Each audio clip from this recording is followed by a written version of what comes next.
Awesome. I think now we're being joined by everyone for the panel. Yeah, please. Awesome. So we have Megan with us, we have Omar, we have Nick who's back, and we have Shandon who's continuing from last time. So if you watch the first half, what I did at the beginning was I asked people what caught their eye from the presentations that they saw from like from their half. So I'm just curious, out of these, like what was your takeaway from what you heard and from the other speakers, I suppose? Maybe let's start with Megan, ladies first. Bless you. Yeah, sure. Fantastic presentations, everyone. I was actually making notes as we were going along.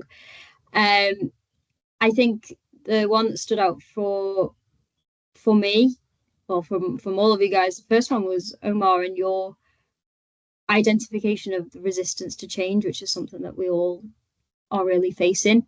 And I think that a lot of the time it's just, we sort of say, oh yeah, resistance to change, but when it actually comes to it, it's a much more bigger hurdle to get over than just resistance to change.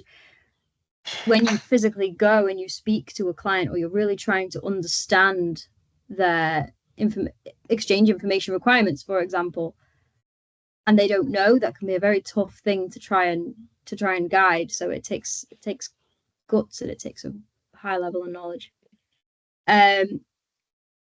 Nick, your slant on the commercial value of information, it really led me to start doing my own research, actually, and looking especially at the age of companies within construction and trying to really digitize the construction industry. And I realized that 61% of construction companies are less than 10 years old. And you mentioned companies like Airbus, for example, and these huge companies that you've been working with. And in the UK, only 25% of construction companies are SMEs as well, which is what we at XD House term ourselves. Really, really interesting insights. Thank you. And then Chandran, obviously, speaking about the data flow and return on investment, as Mo said, is something that has really sparked my attention, and something that I've already started speaking to the team about internally on Teams, again, about commercial and return on investment. So yeah, I want to say thank you guys so much, and really happy to be part of the team here. First, we had a comment from Reina, who said that she's really pleased to finally see a woman, so representing. Second, I'm gonna ask the others to comment, and I wish them the best of luck, because you actually had a summary for every single person. Nick, what did you think? Yeah, I don't have a full summary, but more like some of the things that really caught my attention. Starting with Megan, you mentioned how oftentimes for the data of the construction company or the owner, it's locked away behind some other vendor, some other silo. And for me, that I see that all the time. And it's kind of because in the old way of doing things, we were buying a service, or we're buying some software. And the fact that the data was locked behind that software provider was kind of like sometimes even a benefit. And increasingly, it's becoming more and more important. And so when it comes to things like deciding, will I work with this partner, or will I use this software, we have to consider either ownership of the data, or at the very least portability. Like companies like Oracle have made their billions off the back that it's sometimes so hard to move out of that system, and that the migration is so expensive. For me, it's a really important consideration to think about. Like, of course, if I'm partnering with a company, I want to make that partnership work, but I don't know what the world is going to look like in 5 or 10 years' time. But also, maybe I don't want to move away from them, but a lot of my use cases mean that I need to bring the data from my different kind of parts of the ecosystem into one place, either for my use cases or those of partners. So that resonated. Then to be a bit controversial, and pardon me, maybe it's because I just don't know this industry well enough. But Omar, you at some point near the end, you mentioned that on this why it's important to educate everyone on BIM to unlock its value.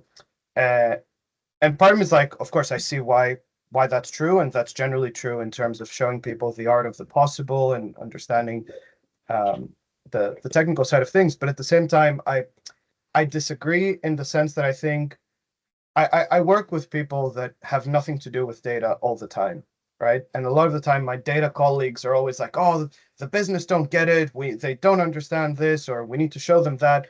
And I'm kind of like, yeah, but they also don't care. Like at the end of the day, you're never going to get everyone to care about your thing and learn about it. But what will make them care is, how is this relevant to me? If I work in finance, it'll be, how do I reconcile better? How do we grow revenue, reduce costs?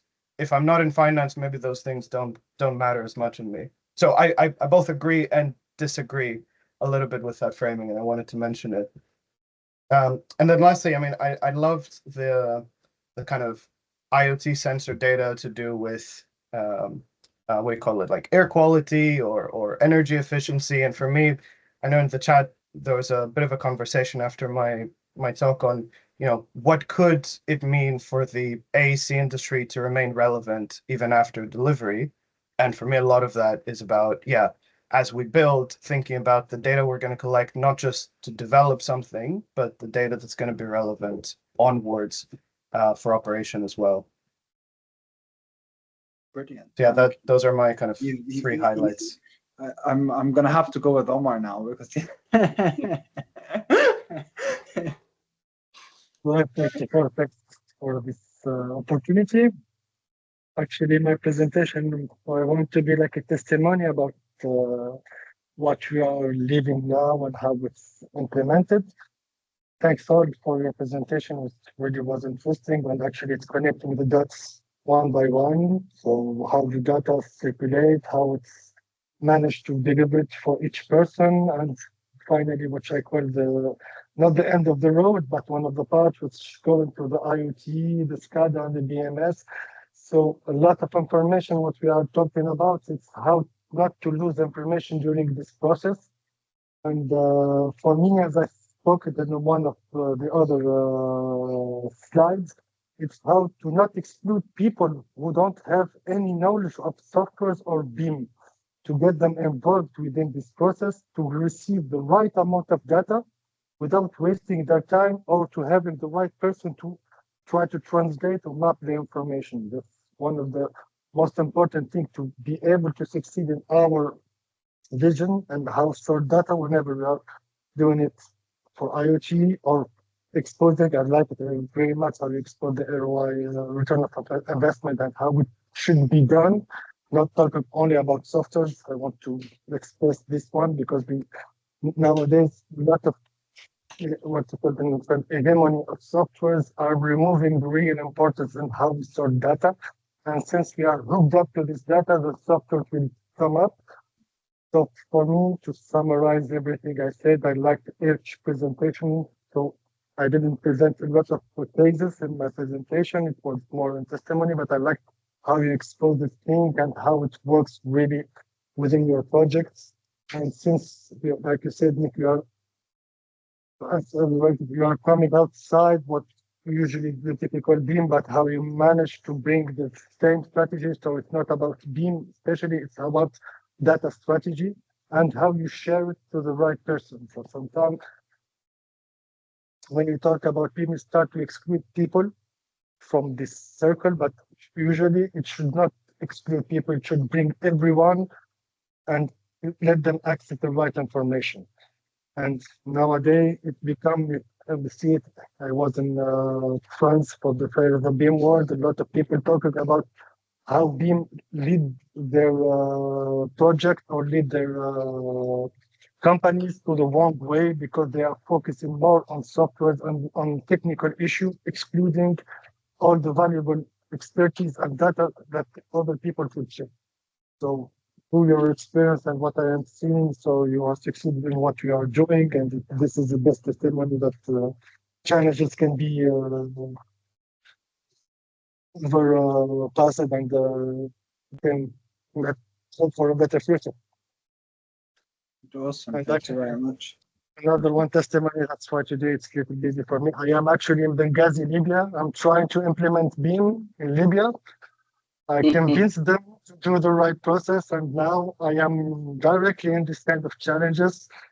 And I hope it works fine, because if it works fine, it will be deployed, and all the steps of the BIM and the strategy data will move on. And I hope it will be a good testimony for this region too. And thanks a lot. Also, you're always working in the most interesting, like in places where I don't know anyone else who's who's implementing BIM. And again, I love the variety. Even Nick is usually in Barcelona, but today he's in London. But I love we have like people in all kinds of different places that are on this call, so that's really, really cool. Omar, I think you were about to say something and I didn't let you. No, it's okay. I just want to thank Megan for her comment too. And for the rest, it was really, really amazing to assist. It's my first time in this kind of presentation. It was really insightful, and even the session was really interesting. And I see things going in the right way, and I'm enjoying it. Thanks again. Awesome. I'm really, really glad to hear. It's a testament to everything that the team is doing. Ralph, Emma, Ken, thank you very much for everything you've put together today. I'll thank you again in a bit. We're still not done. So I'll come back to that in a second. But Chandan, I'm curious, what did you take away from some of these, from some of the talks of the other speakers? Yeah, so a lot of thoughts are there. However, I would like to express first of all the questions that have in the chat. So a few things very important, like from the different presentations, the different source of people who are talked about the data governance part. First, people need to acknowledge that what they're going to do, like any of the projects, whatsoever, even though it's a project, even though it's a workflow, even though it's a platform, people need to acknowledge which platform they're utilizing. A single source, single location, workflow should be single, like how they are working. They need to acknowledge first. And the collaborative platform means people need to talk about individual ideas, individual thought, individual process while they are starting any projects. So collaborative way and talking each other, it's very important. What data they are looking for, what data they are filtering. Not like everything needs to be started with the process. Not like everything, it's a like it's sometimes very simple process can be applied instead of having a lot of emphasis of tools or ideas. People can simply keep their idea and make some simple data process. We have seen people are utilizing a lot of platform, lot of utilizations here and there, but better to have a discussion. Like sometimes I have noticed, like during the class coordination, some people are very reluctant to do the moving the elements from their one location to one location. Sometimes they're not ready to move at all at some of the equipment at the coordination process. So first of all, people needs to understand the process. People needs to how the BIM tool helping out, why the costing involvement, what are the RFI management tools are there, what are the notice like the BIM review process are there. So education along with the acknowledgement of people process and thought need to be happen. Like sometimes you are pushing customers that these are the platform, these are the tools. As like Umar said, I'm pressing hands to acknowledge BIM benefits, and I'm trying to implement lot of projects in BIM. Still, people are not acknowledging the BIM. So there are various importance factor like education of different source is required. Like client also needs to understand what are the benefits, what are the outcome for the BIM model. Sometimes people are asking LOD 200, but sometimes we are doing the LOD 300 model itself. So demand versus requirement sometimes difference. So these are the threads are there. However, there are a lot of things, Megan, Nick and Umar, all of you are, I'm really lucky that all of you are talking about a different data process, opportunities, source, threads. These all are really beneficial. Apart from that, these are the basic, uh, discussion should be happen, not only for the process and technology, Also in like information importance in the education, how people can elaborate the requirement and understanding of LOD part, ELOD, graphics, lot of things are there. So this part also required a discussion in future days as well.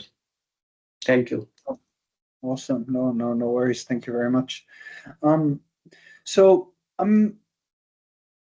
I think the first question, to be honest, that I want to ask everyone today, earlier, this concept of single source of truth, sources of truth came up, and I'm just curious, what are your thoughts on that? Like, do you think there is a single source of truth? Do you think there are many sources of truth? Do you think we should be talking about it?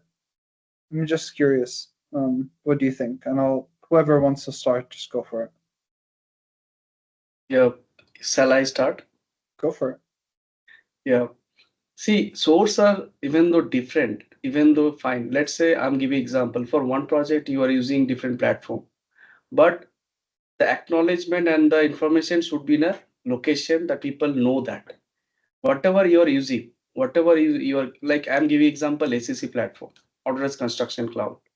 Even though you are using the RFI format in PDF, even though you are RFI in the doc file, even though RFI in the Excel, that's fine. Even though you question like a single line, that's fine. But people needs to know that what you are using.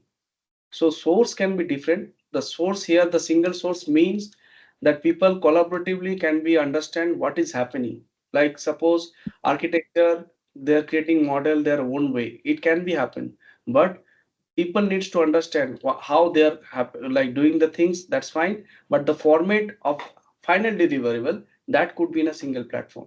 Means if initially it is discussed that Revit is the final deliverable for all the models. That's architecture, structure, mechanical. That's fine. But the worksheet, the information, the standards, the workflow, that is also followed. But the source would be single location. It should be ACC. Everyone needs to use the ACC. That is the single format. Not here like referring different thought. Single source of information means people can understand what is happening, what's going on, where we are, what can be delivered, what is the next situation. So that can be clear picture to every individual people. It's not like that architecture doing the model update silo and MEP people, they're using the old background. That should not be happen. And the structure engineering also, they're using the old structure background. That should not be happen. It should be in a single location. That is the concept of single source of information, nothing else. That's from my end. Awesome. Omar, how do you think about that? Actually, I want to understand because I was reading the comment when you're talking about source of trust. Are we talking about the standards and the workflows, or we are working about the repository where we're going to store our elements?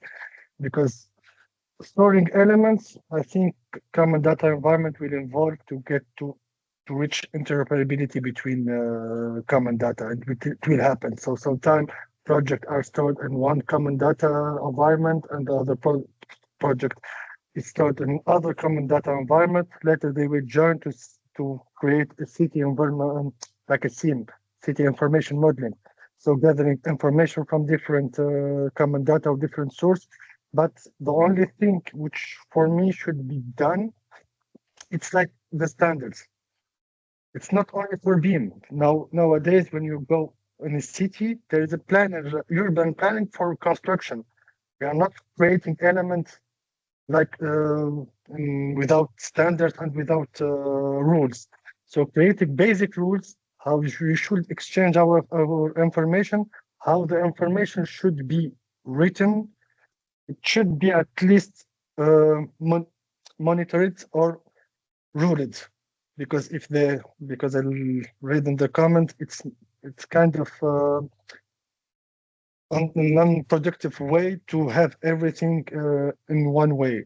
We are not talking only one way, but we are talking on monitored way and ruled way or structured way, because a lot of information get missed. And actually, if you want to promote or advocate for a new system of that BIM strategy, and there is a lot of other type of data strategy, it should work And if in the final we lose elements, we have to redo works, and each time in each dimension we have to hire someone new to adjust the model, especially for the next step.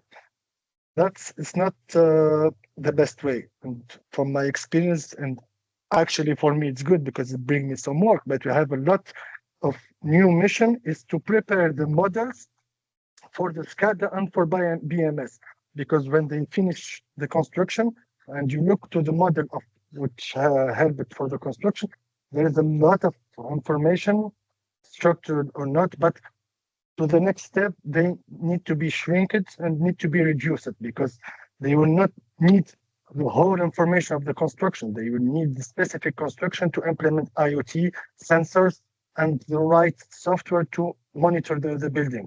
So sometimes it'd be easier if I have the roadmap, how people made their models, how people implemented information, and it will be just selecting the right thing to export to the next person. And if there is a new construction during the building or rehabilitation, we could adjust automatically, not have an amount of data and no way to understand it. And it will not create walls for the innovation or for the designs.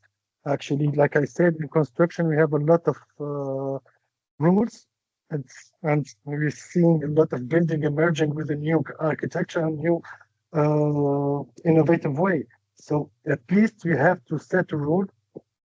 And actually, like I said in my presentation, for some country like us in Africa, we don't have any BIM standards.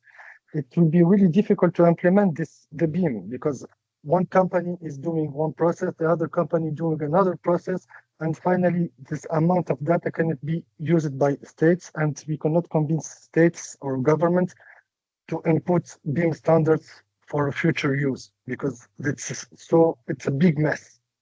So for me, we try to have some rules, not so many. And as I said, for the integration, we should not bring everything from the first step. We should try to implement it step by step, having the trust, as I hear, for everyone. And then the people who is implementing this should have a forecast or an entire view, but how we implement it, it should go step by step to evaluate, and as we call BIM maturity. We have to reach BIM maturity for each step, and each time people will get to understand the real reason why we are doing this, because now everyone involved here are really convinced with BIM, but outside people, they don't see the interest of BIM besides sometimes 3D or some presentation. And I like what Nick said about 80% of the EA project, Intelligence Artificial Project, are failing. And nowadays we are talking more about EA than what can BIM do. I don't want something that creates me automatically building. I want to create the right building with the right information. It is the case. So EA should be used to sort information, to rewrite them maybe, but not to do the job in my place. So I think I hope they understand what I mean with that. Okay, it took so long. No worries. Yeah, like that 100%, to be honest, like the point around maturity is very, very important. I think that's by far one of the most important things, because depending on where you are, like I worry sometimes when we say things like ACC is the source of truth, because then people associate it as it is the thing, and ACC would love to be the only source of truth. But it shouldn't be. But I think the point. But I think people start there. So one of the talks we had earlier had I can't, to be honest, remember right now which speaker. I'm forgetting which speaker it came from, but as a starting point, if we can pull data from ACC and start making use of that source, that's a very good starting point. If we want to start pulling in data from something like Revit, that's a good starting point, because we already have these sources of truth. So I think that's I think the point around digital maturity is very, very important, and taking these things step by step is very, very important. Megan, I'm curious, how does this match up with your experience? Yeah, absolutely. I think the thing that we need to think about here is being realistic. I mean, most people on this call have probably seen the diagram where you have all the different data sources channeling into one CDE, and it's brilliant, but it's brilliant in theory. Once you get on site or once you actually get involved with a project, you know, XT House is an appointed party. We've got our own CDE, we've got an ACC platform. We've worked in others, obviously, but then we will be submitting information to the client CDE, which might be an ACC, and then for the final record information, that might be hosted on something like Oracle. And there's a lot of barriers in place. Obviously, one of them I mentioned earlier was about hosting the data locally. But I think realistically, and this was mentioned earlier, I think it was by Andy, where realistically you don't see a single source of truth. It's connected.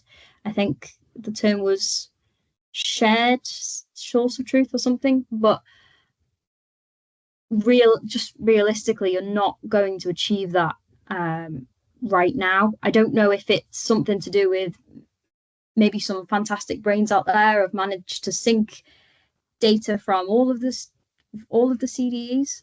I don't know, but right now, from my current experience, it hasn't been achievable. But I would really like to understand, actually, from Nick, perhaps, how is all this data managed in another industry, somewhere like manufacturing or banks? I don't know. Nick, do you want to take that? Yeah, I mean, general answer, usually pretty poorly. Like it poorly, but poorly in different ways. For me, the single source of truth as a concept is something I've actually changed my thinking on in the last few years. I used to also think that, yeah, the ideal is a single source of truth. The utopian vision, or the thing we're actively working towards, is that. And it's not because I now think, oh, silos are great and it's great to have inconsistent views of the truth, but because usually the cost to kind of go to a fully single source of truth model, instead of having maybe the 40% of the data that needs to be consistent and we need to have in a single source of truth, is doable, but then the other 60%, the effort required to get to 100% kind of standardization or completeness or sharedness is usually just not worth it. So for me, I have my very boring, answer to the question, which is it depends. Like, it depends. Sometimes, yes, it's absolutely terrible that data is prepared in one way for like stage one, and then you need something totally different for stage two, when a better design up front could have let you, I think it was Yomar that was saying it, like, what if we knew the information needs up front so we can design something that'll work now, and when we need to go to like have the data work for SCADA and IoT and so on. And I'm a huge proponent of that in the projects that I run as well. But also sometimes teams do either a single source of truth for the sake of it, or just more generally data foundations for the sake of data foundations. No, we need to follow all the best practices. And then, but for me, it's like, well, if the thing I'm building and the parameters I'm trying to build it with, we're adding technical complexity, that technical complexity needs to be for a very good reason, not just because, oh, in a perfect world, things would be perfectly consistent. So yeah, boring answer for me, but I've kind of seen it both ways. Like, I've suffered a lot working with data that really is not, there's no single source of truth. There's not even an authoritative source of truth. There's just conflicting information everywhere, and a lot of pain as a result. And also, I've seen companies waste tens, if not hundreds of millions on building data foundations. And then actually, when you've built the foundations with the single source of truth, and you go on to kind of build a value generating use case, you realize that while this is a single source of truth, it's actually the wrong truth. Because maybe, a piece of information has not been captured that is essential for the use case that you have. And so for me, it's always like, start with the information that the use case is going to require. And if that's going to overlap significantly with other use cases you have, yeah, by all means, aim for standardization, a source of truth. But also, sometimes it's fine to have not conflicting information about the same thing, but like, my definition of who is a customer or my definition of what is a project might be a bit different if our use cases are different and don't interact and there's no real harm other than maybe, okay, there's a bit more to be done in terms of maintaining multiple tables and sources, but sometimes that extra admin work is worth it. I think I have a number of things, to be honest, going on in my mind, but just I want to just quickly follow up on that, Nick. Like, one could argue and come back that one of the things that's very unique about construction is it's project driven. So it's very, very unlikely you'll have two projects. Let's say schools. Schools is a very big thing in like the UK. Like, there are a lot of frameworks on schools, and they are all roughly the same, like, generally speaking. But you'll still have a different combination of parties that get together to deliver the school, even though it's very, then they'll be in a different location, obviously. To what extent is that a problem? Because I feel like that's one of the things that really compounds the problem in the industry. I have 20, 30 random companies that are randomly going to get together for a duration of 2 years, and then they're going to go, thank you very much, and they'll move on and they'll go and do something else. To what extent have you seen a similar problem in other industries that you can think of? And if you haven't, that's also fine. I'm just curious, because I think that is by far one of the biggest challenges in the sector, and that's why normalization and standards become more important than in other sectors. And even if you were to take the Airbus, for example, the level of sophistication and the level of repeatability that happens between all of the players is higher than what you would see, like, generally speaking, in construction. Banking, I think it's fair to say you wouldn't have a multitude of players, you have a multitude of consumers, but we're all using the same apps and we're all transacting in the same way. And I can go sector by sector and I can make the same argument. I'm just curious, do you think I'm wrong? No, I mean, I see it all the time. Like, for example, last year I was doing a lot of work with container terminals, and every container terminal would have its own setup, either because it used different vendors. Like, I use one vendor for the system that manages the gates through which the trucks need to come in. Someone else used a different vendor. Someone else built their own version, either because the vendors didn't exist back then or they just wanted to have everything DIY. And so there's this big movement in the construction terminal industry, the container terminal industry, to move towards a single global standard. And for me, I think it's great if you can get people to move to it. But at the same time, for some use cases and for some terminals, it would be such a massive undertaking. They'd have to rewrite all of their terminal operating systems, change all of their processes, all of their systems. And then you kind of go, how much extra work would we need to do to instead just tailor what we work so that we're more interoperable with, say, new solutions, new vendors, or with the other terminals in our group, because they're often owned by a few players. And the answer is sometimes we should just move to the global standard. And for other use cases, actually, it's always going to be different enough that maybe we just need to have a better way of working, let's say, with different schemas or working in a consistent way, even if the underlying data changes shape, size, format, and so on. Awesome. I also almost want to comment on actually, just one more very, very quickly. You posted in one of the comments, you wrote, technology is getting to the point where you can have your cake and others can eat it too. I'm not the best at, like, these metaphors, whatever we want to call them.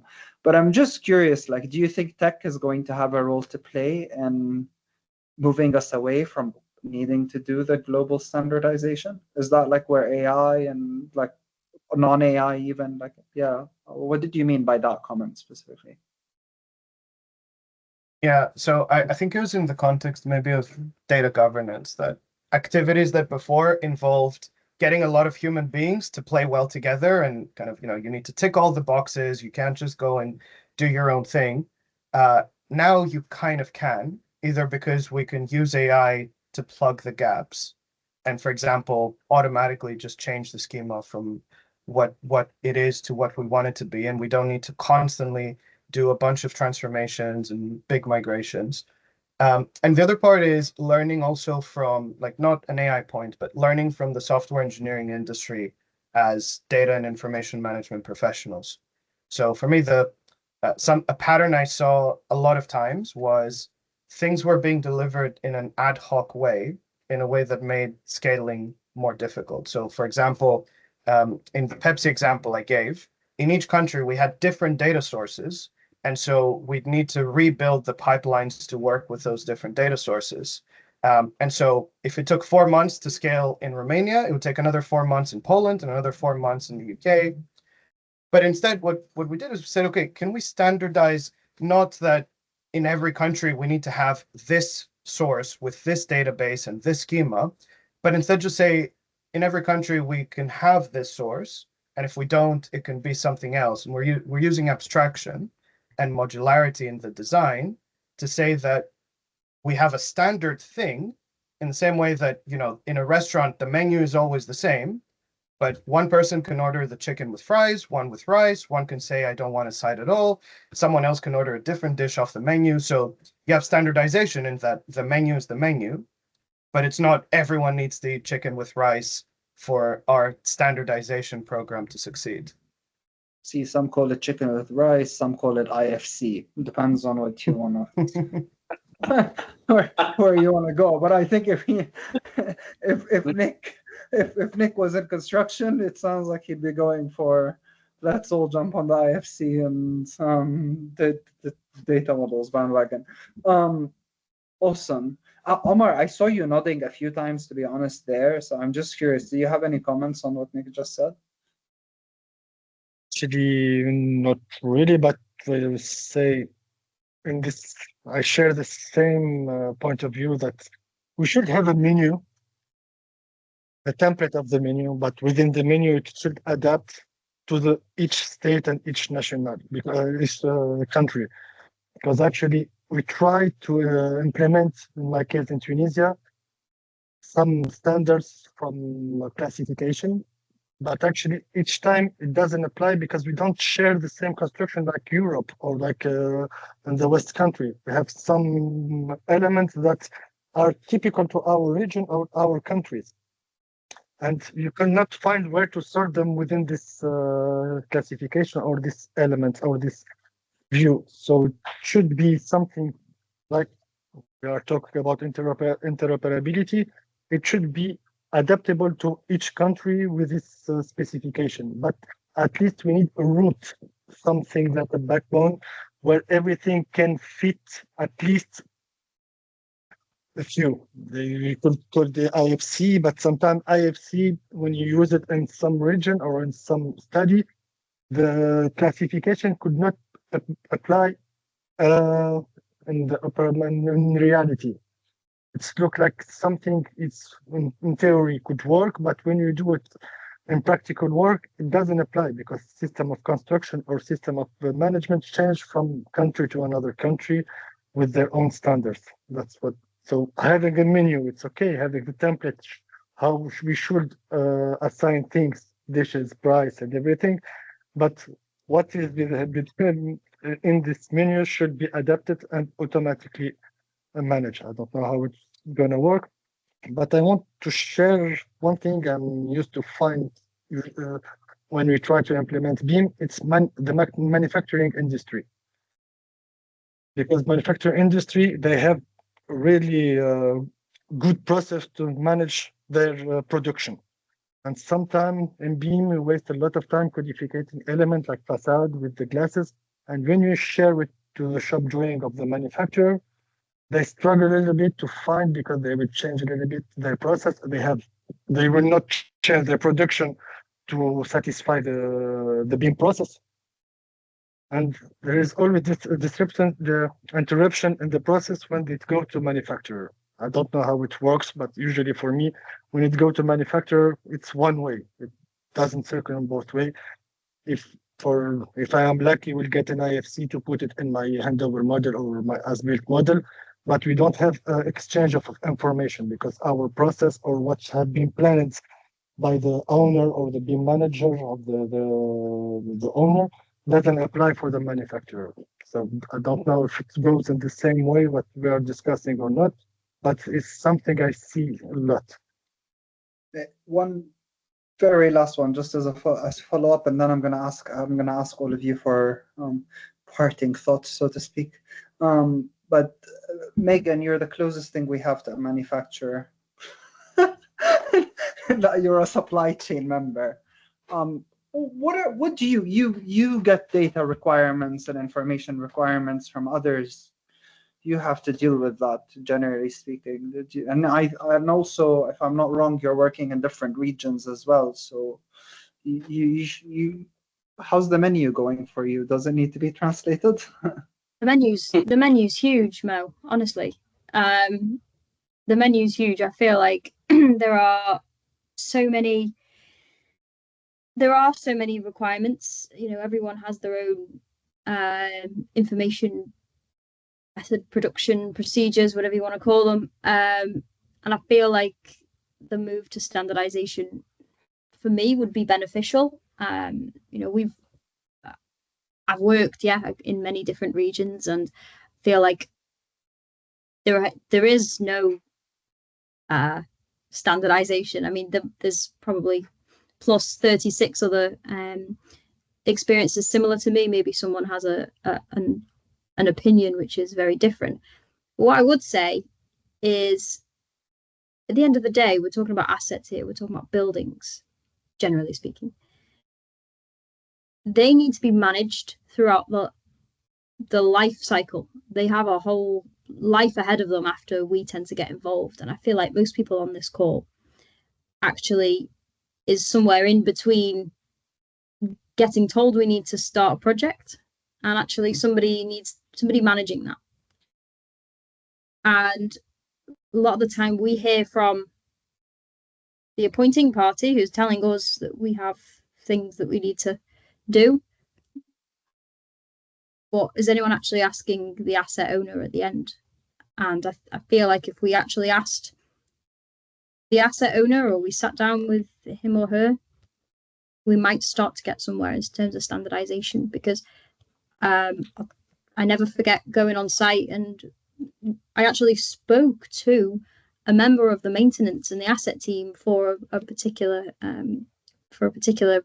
residential building at the time. And I worked as a contractor, and I just worked with somebody to do a very, very large Kobe export. And that was supposed to go into the CAFM system. And I said, oh, what do you think about X, Y, and Z data? Because so-and-so spent ages dealing with that. He said, don't look at it. Said, well, what data do you actually need? And he wrote down a list on his notepad, and that's what he wanted. And then I took that with me for the rest of my time there in that contractor. And I asked the asset teams, and they said, yeah, that looks pretty much what we want. So I feel like that we might start somewhere if we speak about the people who are actually dealing with that asset throughout its life.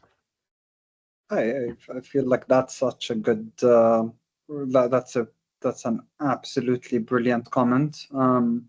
It matches up with a lot of what I'm seeing, and it's actually shocking how many clients require Kobe, and very big and sophisticated clients that are spending a lot of money on the information production, and then they get the file or the data, then they do nothing with it, and then within a few weeks it's out of date. So basically all of that effort has gone to waste. And then the operation and maintenance team or the asset management team hasn't even been engaged. And then even worse, in the UK here, we have a lot where they're not even the ones that manage the building, which then causes even more problems because you'll have MITI and the likes of, and every one of them will do their own thing. So it's all, yeah, it's all quite fun.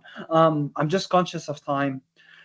I want to ask everyone for a very short, like closing remark. Let's go by reverse order of how the day went. Shandan, can we start with you, please? Yeah.